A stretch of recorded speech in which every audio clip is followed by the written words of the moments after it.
नमस्कार मंडळी, स्वागत आहे तुमचं आमच्या चॅनलमध्ये। आवाज महामुंबईचा, शोध बातमीचा, कौल मनाचा। चला तर मग आमचे चॅनल लाईक करा, शेअर करा आणि सबस्क्राइब करा। धन्यवाद। धोंदानीत नागरिकांच्या निष्काळजीपणाला सरपंचांचे कृतीने उत्तर। वारंवार सांगूनही न ऐकल्याने सीताराम चौधरी स्वतः उतरले गटारात। ग्रुप ग्रामपंचायत मालडुंगे अंतर्गत येणाऱ्या धोंदानी गावातील नागरिकांना गटारात आणि सार्वजनिक ठिकाणी घाण कचरा टाकू नका असे आवाहन सरपंच सीताराम चौधरी यांच्याकडून वारंवार करण्यात आले होते। मात्र प्रशासनाच्या आणि सरपंचांच्या या आव्हानाकडे काही नागरिकांनी साफ दुर्लक्ष केले।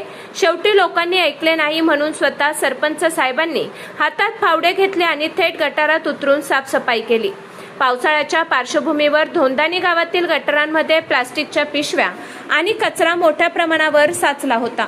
हा कचरा वेळेत साफ केला नसता तर पावसाचे पाणी तुंबून गावात रोगराई पसरण्याचा मोठा धोका होता। नागरिकांना वारंवार समजावून सांगूनही कचरा टाकणे बंद होत नसल्याने सरपंचांनी केवळ आदेश न देता स्वतः काम करून गावकऱ्यांसमोर एक आदर्श ठेवला आहे। धोंदानी परिसरातील नाल्याचे आधीच काँक्रिटीकरण करण्यात आले आहे, जेणेकरून पाण्याचा निचरा व्यवस्थित व्हावा, परंतु नागरिकांच्या निष्काळजीपणामुळे हा कचरा पुढे वाहून थेट नदी आणि धरणाच्या पाण्यात जातो। पाणी दूषित होऊन जनतेचे आरोग्य धोक्यात येऊ नये यासाठी सरपंचांनी स्वतः चिखलात उतरून कचरा बाजूला काढला। आपल्या लोकप्रतिनिधीला स्वतः गटार साफ करताना पाहून कचरा टाकणाऱ्या नागरिकांना एक प्रकारे चपराक बसली असून सरपंचांच्या या धडक कृतीचे संपूर्ण परिसरात कौतुक होत आहे।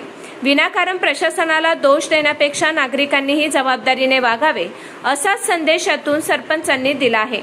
आवाज महामुंबईच्या चॅनेलसाठी संजय कदम, पनवेल।